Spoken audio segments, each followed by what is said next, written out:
ថ្ងៃនេះគឺជាកិត្តិយសរបស់ខ្ញុំខ្លាំងណាស់ដែលពួកបងទាំងអស់គ្នាព្រមមកពួកយើងបាត់បង់គេឈ្មោះពីក្នុងពិភពគុណទៅហើយពេលនេះគ្មានអ្វីត្រូវខ្លាចបាត់បង់ទៀតទេមនុស្សរត់ដោយសារដកដង្ហើមតើពួកបងចង់ប្រយុទ្ធជាមួយក្មេងម្នាក់នេះដកដង្ហើមចុងក្រោយឬមួយយ៉ាងណាពួកបងទាំងអស់គ្នាសម្រេចចិត្តឲ្យខ្លួនឯងទៅកៅពេខ្ញុំជួយមហាត់បរិនក៏បានដែរតើពួកលោកទៅពីដល់គិតយ៉ាងម៉េច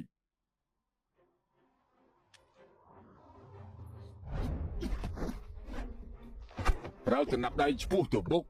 ប្រើកែងបវល់ខ្លួនដូចជានាងវត្តកន្ទុយកែងបត់ពួនដូចជាពូថៅកែងឆ្វេងស្ដាប់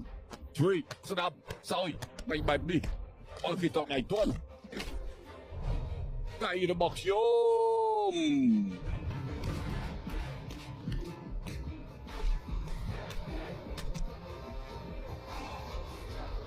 នៅនេះជាអ្នកប្រយុទ្ធត្រូវតែឈ្នះឲ្យភាពត្រឹមត្រូវមកជួបនឹងសត្រូវខ្លាំងយកទុនបង្ក្រាបរឹងទុនដូចជារឹងដូចជាទុនໄວសម្រុកទៅមុខក្រឡោះឆ្វេងក្រឡោះស្ដាំໄວសម្រុកទៅមុខទទួលសត្រូវដោយប្រើជើង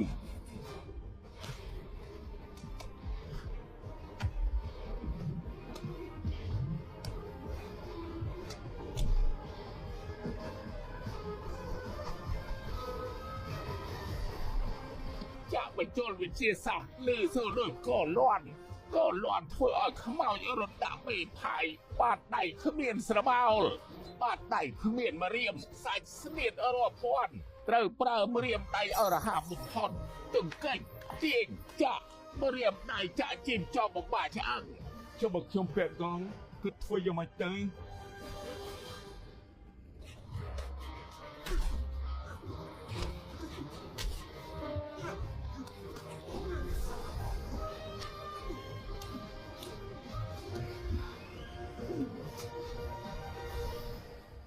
ធ្វើត្បិតថាអញហាត់កម្ពុជាស្នៀតអស់មែនតែនៅលើសង្វៀនមិនប្រកាសថាអាចជាដៃគូរបស់គេទេហើយនេះហើយឯងកុំភ្លេចពីគោលដៅរបស់ពួកយើង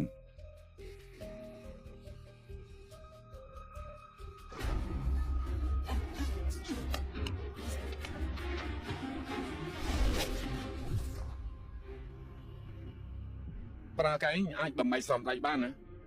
កែងធម្មតាគឺមិនអាចទៅរួចទេប៉ុន្តែបើមានស៊ីម៉ុងនេះហើយប្រកាសជាអាចបំបីបាន